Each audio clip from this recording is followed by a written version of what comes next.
All right, welcome back. Episode 2, Lake Effect Sports. Indians, that's what we're going to talk about today. Started the season okay-ish. Pitching was great. Bats were a lot to be desired. So what's your thoughts on the start of the season? I think it's definitely was expected. I think we were probably worried about the bats, and for the most part, they've come true to the most part.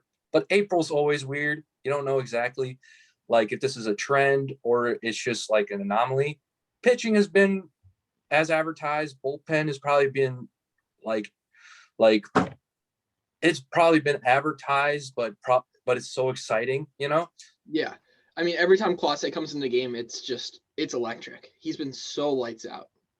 Dude, he is incredible. Like 101, and his slider is faster than some of our pitchers' fastballs. It's incredible, dude. Yeah, I saw a stat where his average slider this year has been 91.4. Savali's fastball has been 91.1. Jesus, man. He's literally throwing a faster slider. That is insane. And it moves. It's not just something that just sits there to get just smashed. It is an amazing slider too. Yeah, like he even his fastball has movement. Since it's like more of a cutter than a traditional fastball, that thing gets on like lefties and it just goes away on righties. It's incredible.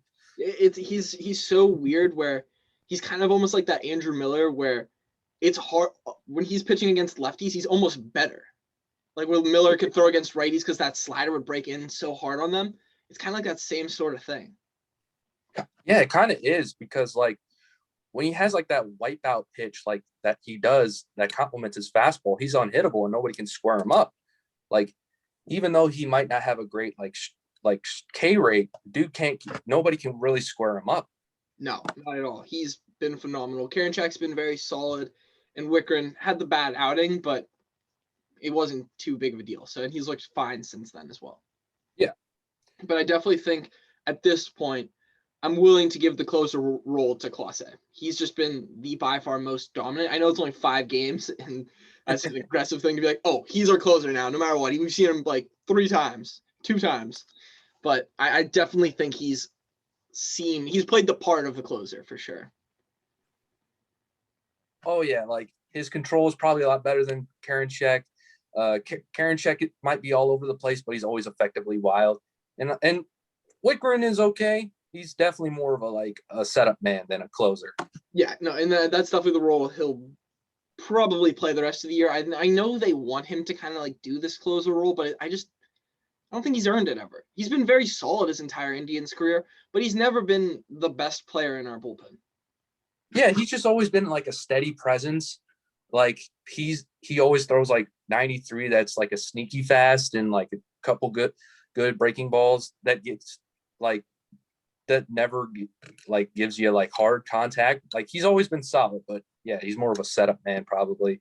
Like that I would probably prefer Karinchak as more of like a fireman to get you out of tough situations. Like that's probably his best role. I don't think he'll ever have the control to be like a consistent closer, I think. Yeah, no, I agree there. Sticking with the bullpen, no complaints on Brian Shaw yet. Hard on yet. I haven't gotten to complain about him yet, so I'm pretty proud of me, proud of him. So good. We'll see how long this lasts, though. But now, when he gives up one singular run, I will lose it. It doesn't matter if we're up 13-0. I'm not going to behave well. I'm just waiting for the day where you text me that, like, if something happens with Brian Shaw, it just like blow up my phone for that exact reason. Like, I'm just dreading that day, man. Oh, you're gonna see it because we'll switch over to the bats now. I was texting you about those all week. They couldn't touch anything. It was pathetic. Oh my god! Yesterday, especially with like Jeff Junis, like it was supposed to be like a bullpen game, and he went 5 innings at one point, and I was just sitting there like befuddled, like how could you not touch this guy at some points? Like I know like I played baseball. Hitting is probably one of the hardest things you can ever do, but sometimes it's like, what is your approach? What is your plan up there? Because that's the part that I'm thinking through those first 5 innings. Like, what is the plan here? Because it didn't seem like nobody had a good idea of what to do when they were up there. Yeah, and I think honestly, the batter that's really struggled with just approach the most has been Franmil. He can get ahead on a guy like 2-0 and then you just have him chasing at something way above the letters and pop one out or something like that. And I just think he's looks kind of clueless at the plate. And I know who's our TV guy screaming at a radio call in about getting mad at Franmil, but he's not wrong. Franmil has been chasing pitches. He hasn't looked phenomenal. That was way too early, first game of the year, to get really mad about something. But I think he's onto something with Franmil chasing after pitches. Yeah, like I think he has a good approach, but he wants to like cause damage on any pitch he feels suit. And like there was an instance where it was like a 3-2 count. He got it, went from 1-2 to 3-2. It was a great sequence. You thought, okay, he's going to draw a walk here. And then he sees a slider or maybe a cutter that's just a little out of over the plate. And he just goes after it. And it's just like, dude, you were there. You had him right there. It was a great at bat that he spoiled because of that strikeout. Yeah, and I think that's just been a lot of big problem with a lot of our batters. They haven't been patient enough. Just find their pitch, kind of settle in. They all just seem a little anxious to go jump on something right now. Yeah, I would say if I would have to point to somebody that has a good approach, I would point to like Josh Naylor. I've liked his approach so far, like in his at bats. Like he takes pitches, like takes a pitch outside, he'll take it to left. If he feels good about a hanger, he'll pull it. Like I just love his approach so far. Yeah, that's huge. He's never looking to just always go yard with every pitch he sees. That's where Franmil needs to improve, because he's so strong that even when he's not trying to go yard on pitches, he's probably going to put him to the fence at least. Oh yeah, like any pitch that he gets his hands on, he's going to still take it deep. Like that's the crazy part. He's just so strong, and if he was a little bit better of a contact hitter, he'd be unstoppable probably. Oh yeah. So talking about more of this lineup, I think the most impressive starter to start the year has been, not starting pitching, like starter in the lineup, has been Roberto Perez. He's kind of looked phenomenal. He looks a lot more competent at the plate, where he's just sitting there finding his pitch. Even when he's like striking out, the bats have looked good. It's not like he's been chasing after something in the dirt or above his head.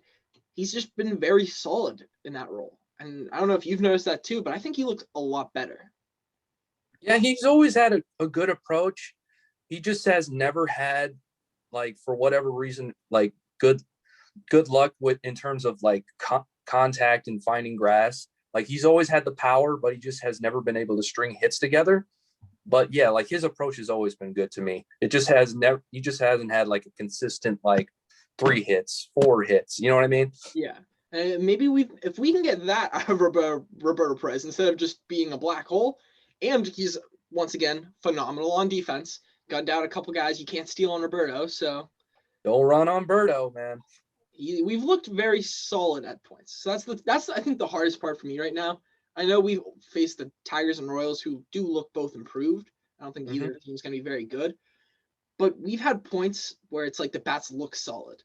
The pitching looks great. It's been just bad innings throughout. Yeah, and I think I saw a stat somewhere. I think TJ Zupi brought this up, that they were the second unluckiest team in terms of like hard contact. Like these guys aren't striking out. They're walking at a decent rate, but they're just not getting that luck in terms of hard contact that usually is there.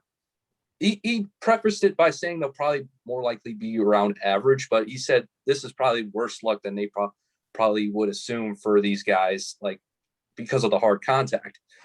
Yeah, so that's things at least that are positive. So we're moving in the right direction.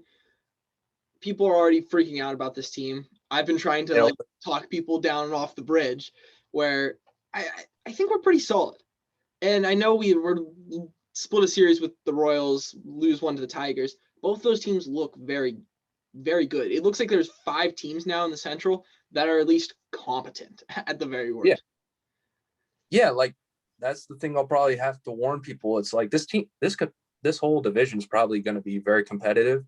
And like right now, if you look at the standings, everybody's like within a game of each other, just because of like you saw what Detroit did. Like they were causing issues with the Twins. And then like with the White Sox, they have issues with their bullpen. So it's like this this division is going to be really competitive. So be prepared for a lot of frustrating games because of that. Where some, and especially like pitchers like a Matt Boyd.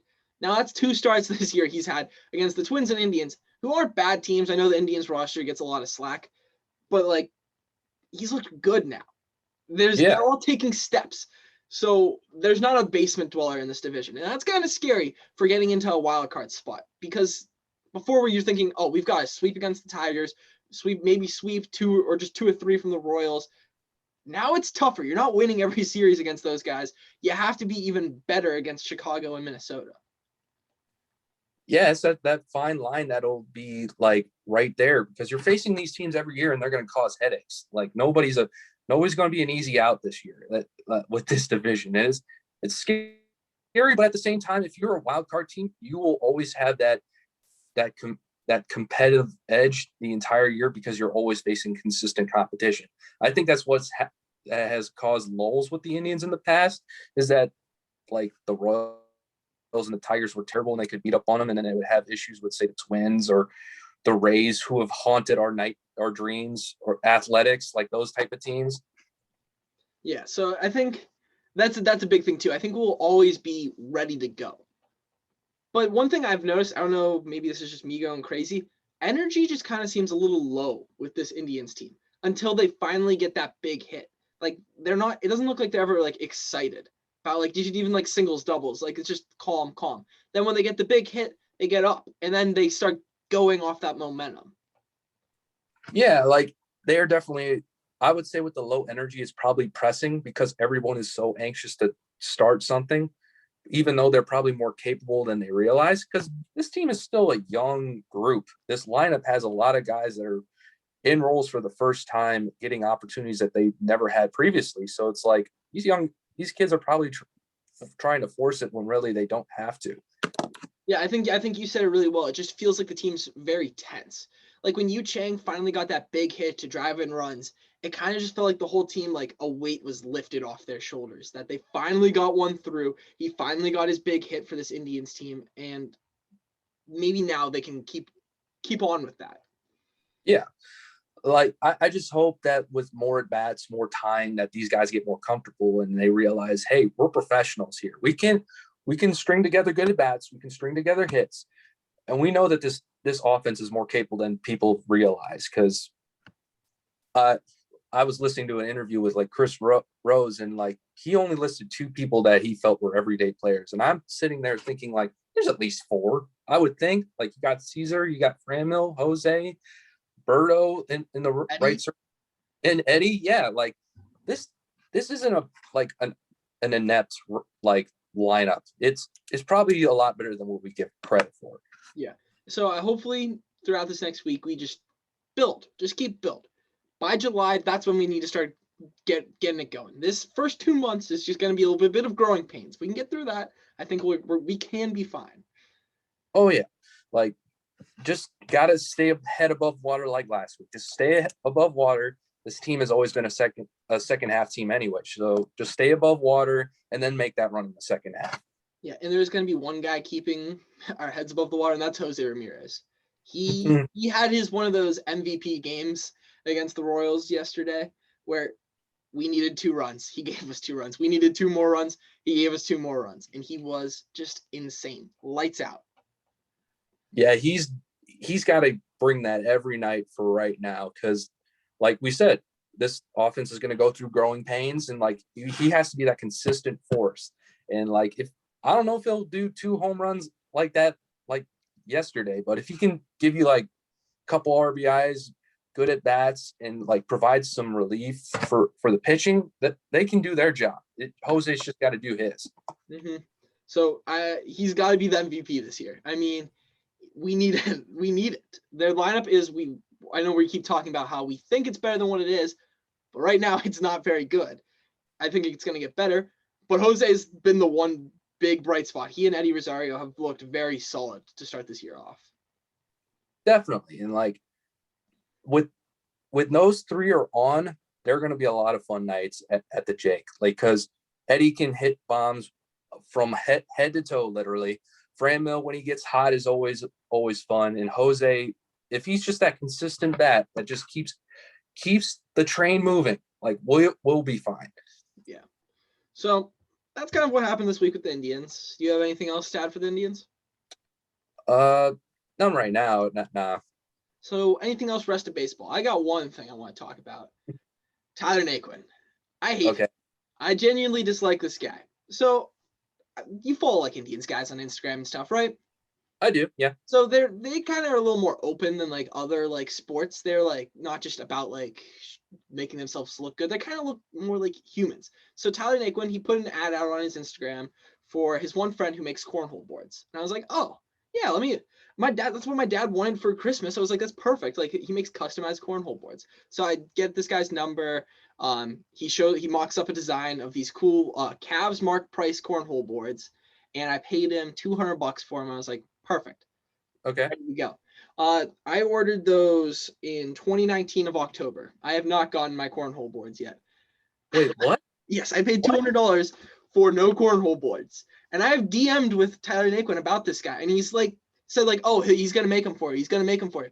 Tyler Naquin just keeps lying to me about that. I have not gotten the cornhole boards, and I'm never getting these cornhole boards. So I know it's that guy's fault who screwed me out of the 200, but Tyler Naquin showed them to me. And now Tyler Naquin's good at baseball too, because he was never very good with the Indians. He was usually below average and a big strikeout guy, and now he's an MVP all of a sudden. So I despise Tyler Naquin with a pure hatred. It's like a Brian Shaw hatred, but for a real fair reason this time, instead of just being not always amazing at baseball. Okay, that is very fair, because he just screwed you out of $200. And even though he's probably not the one responsible for it, he's the one that advertised it, so he's guilty by association. Yes. And he's like trying to like lead you along, like, oh, it's coming. Oh, dude. Oh my God. Oh, that's crazy. I was like, I know you just signed another contract with the Reds. I'd like $200, please. I'm a broke college kid. You have money. You're a millionaire. I think you could spare 200 buckos. So you're gonna be that one guy that's just gonna like haunt his DMs and be like, I know you just got $850,000. I know you got $200 laying around. Oh, if this is a contract year for him and he blows up and gets a $10 million plus contract, I am asking him for $200, word for word that time. I just feel bad asking a dude like, hey, can you give me $200? But you screwed me. And if he gets a $10 million contract, I will call him and be like, hey, just $200. I think you can handle it. Oh my God. That is similar to what has happened with me with like friends of mine that are bad with paying back me. I have one friend, I won't name names. He's kind of notorious of just not paying people back. And so we'll always just dog on him about it. Like, hey man, like when are you gonna hit me up with that $25 for that Indians ticket? Or like, hey man, when are you gonna pay me back for that food that I gave you? It's just like, yeah. Except that yours is a lot worse because it was a pro athlete. Mine was just my one friend who just can't pay me back. And like, God. Yeah. Everyone has that one friend who never pays them for anything. And maybe someone watching is that person. And if you're that person, figure it out. But Tyler Naquin, you know who you are. You know who you are. You know who you are. You are. Yeah. But this guy, I still text him like once a week, just some sort of angry text. Like, super passive aggressive. Oh, I sent him passive aggressive text. The one day I think he's probably just got my number blocked, but I know he fully doesn't because he must have another friend named Drew because he's accidentally called me 3 times now. And then the second I pick up, he hangs up. I'm like, oh, I hate you so much. Oh my God. But that's crazy. You got scammed by a pro athlete. That's incredible. I have a fair hatred for this guy. Well, I actually haven't texted him in a while. I haven't texted him since January 25th. I just texted, I hate you. This is insane. And then we also just got my dad new cornhole boards this year for Christmas. So I sent him a picture of my cornhole boards and said, Merry Christmas. Be a lot cooler if you sent me some too. And every day. I was like, hey, it's been a year. You got me riled up. Let's move on. Another sport, okay. another anything. What do you want to talk about now? We could probably talk about the national championship game. Oh yeah. That game sucked. To put it lightly, that game sucked. And as someone who could have had money on Gonzaga, it really sucked. Oh my God. Did you bet on Gonzaga? Yeah. Oh yeah. I was all in on Gonzaga all year. I thought they were one of the best teams I'd ever watched in my life, and it was actually Baylor was one of the best teams I've ever watched in my life. Yeah, I was surprised how much Baylor just overwhelmed Gonzaga. I have a feeling that they found something in the UCLA game where they just, since they had all that downtime, they had like the perfect game plan. Like they just overwhelmed them with their physicality, their length. Like Timmy looked awful the entire game. Like, and it probably was comeuppance because he was just dogging on everybody, flexing on him, and just being that guy. And I guess this was just the universe's way of saying, yeah, your time's up, buddy. Yeah, this was a bad one. A story came out after the fact that Gonzaga had purchased bottles of champagne before the game to Oh my celebrate God, with. really? How do you do that? How can you be that dumb? Like the day before, like you haven't even won. Nope. Like, No.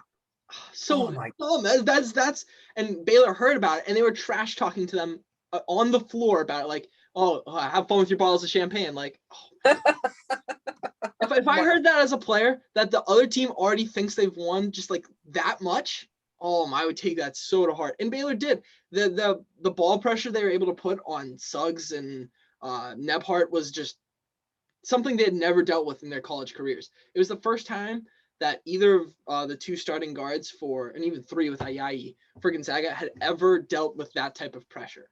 Gonzaga's, I know they get a lot of crap for playing in the WCC, and they always call it like the Mickey Mouse Conference, things like that.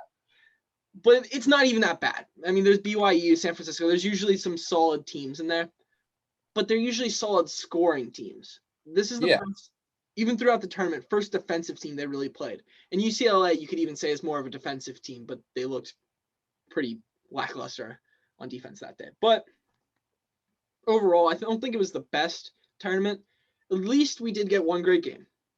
That UCLA Gonzaga game was one of the most fun games of just sports in general I've ever watched.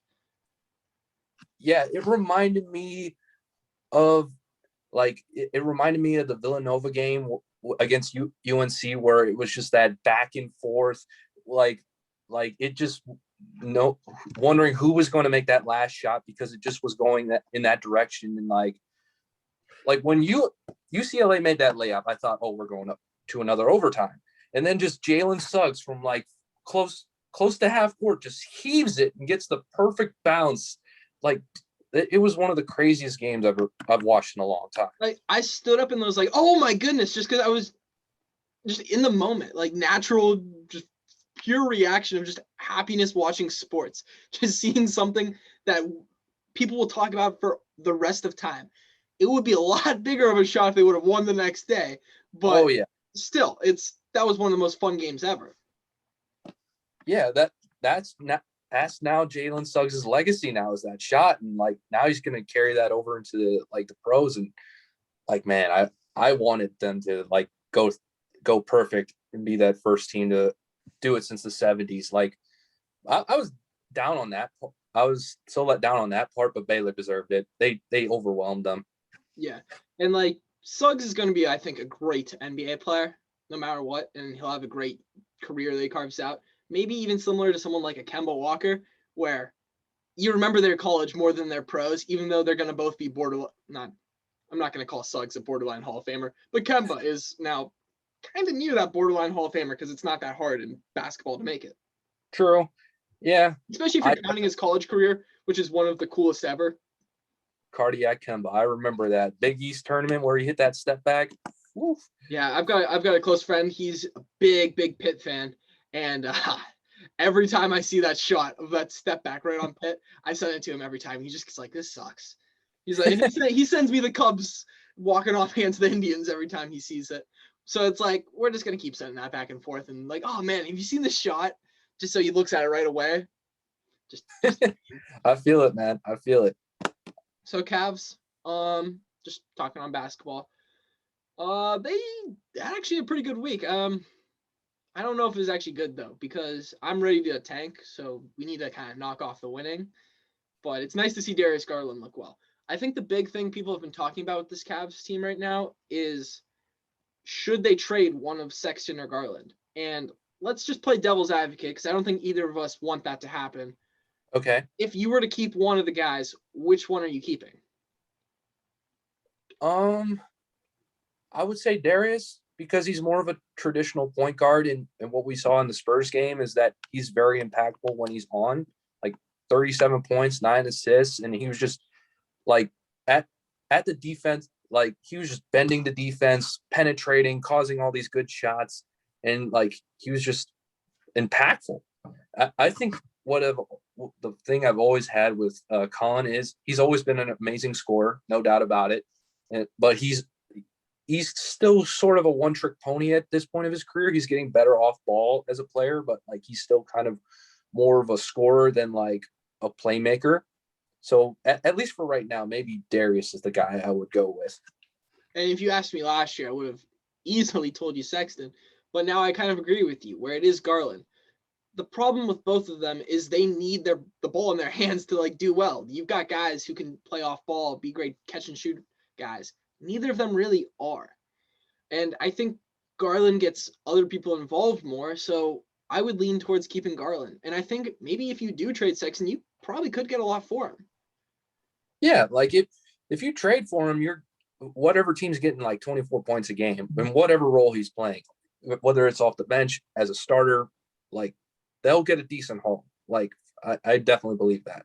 So I got another question. So say the Cavs get the 5th pick in the lottery. Would you be willing to trade the first pick this year and Sexton to move up to 1 for Cunningham? I would. If the option was there, I would probably do it because like Kate Cunningham is probably that one elite prospect that every team needs, and this Cavs team needs in general. But like, because he's a playmaker, he's a good scorer, he's pretty good on defense, and like he's a wing. And in this league, wings dominate the NBA, not shorter guards. Like shooting guards maybe, but it's a wing sport because like wings dominate the NBA. And I think your roster outlook looks a whole lot better with a starting lineup of Garland, Okoro, Cunningham, Love, and Allen. It's just a more complete, not just a short little lineup with who's playing point guard type guys. Yeah, like your lineup is pretty much set. Like you could have like you can have Darius at 1, Okoro as a shooting guard, but he plays more as a wing. Like Cade is as the 3, then you have Caleb as the 4, and then Allen as the 5. And that's a pretty good lineup, I think. Yeah, and I think that also just really helps Okoro a lot, where he doesn't have to go guard a 6'9" forward. He can go guard a team's best shooting guard, and I think he would thrive a lot better in that type of situation. Yeah, like with his length and his like athleticism, he could definitely hang with a 2. Like that would make a lot of sense, I would think. Yeah. So who do you really want this Cavs team to draft? If you could have, besides Cade Cunningham, because I don't think we're going to get up to 1. I'd love to get up to 1, but probably not happening. Who's a realistic guy that you'd want? I would probably think maybe like Kuminga or Green, and maybe like Evan Mobley if say like no, like he falls to 4 because of the fit reason. Like nobody is looking for a power forward, but like he's there. I would definitely take those 3. I do like Mobley. I really like Mobley a lot. I just don't know how well he fits on this Cavs team. That really clogs you in tight again with Allen and him. They're both guys who do a great job spacing the floor defensively, but I'm not sure how well offensively that would work. I would think with Mobley, he operates more in the mid-range. He gives you that type of scoring that way. It would give the Cavs a different look and a different way of scoring, because we know what Colin and like Darius do. They score from outside and inside, and so like if they have another guy they can go to in a tough situation, like hey, get us a point. Evan Mobley has like a little bit of like KG like Anthony Davis in him, I think, yeah. Along with the defense. So say we get around that 5 pick and Suggs falls to 5. What do you do? That's even tougher. Oh, man. Because, well, jokes would be flying about us picking another guard. Let's like even change it up a little more. say we do get that third pick, Cunningham 1, Mobley 2, you're in the 3 hole. Are you going Jalen Green then? Or do you take Suggs because he's the generational talent that you know he's going to be good? Jalen Green's a little more of that risk. Depends on what they think, because I think that Colin and Darius are very good, but they're not quite elite players. So it depends on what Colby is thinking if, say, they're at number 3 and he's there. And I would think I would take a shot on Jalen Green, not Jalen Green, on Suggs, because like if he's going to be that good, you can't go wrong taking that shot. Like, yeah, I definitely agree there. So I think that's just another tricky situation for us. But that's about it with the Cavs. Not really much has happened. And you guys got any news, any stories before we close this out? I think I'm set. Nope. All right. Well, I think I'll probably be going up to an Indians game soon. So finally getting back in stadiums. I'm excited for that. But besides that, I think that's today's show. So thank you guys for watching. Check us out.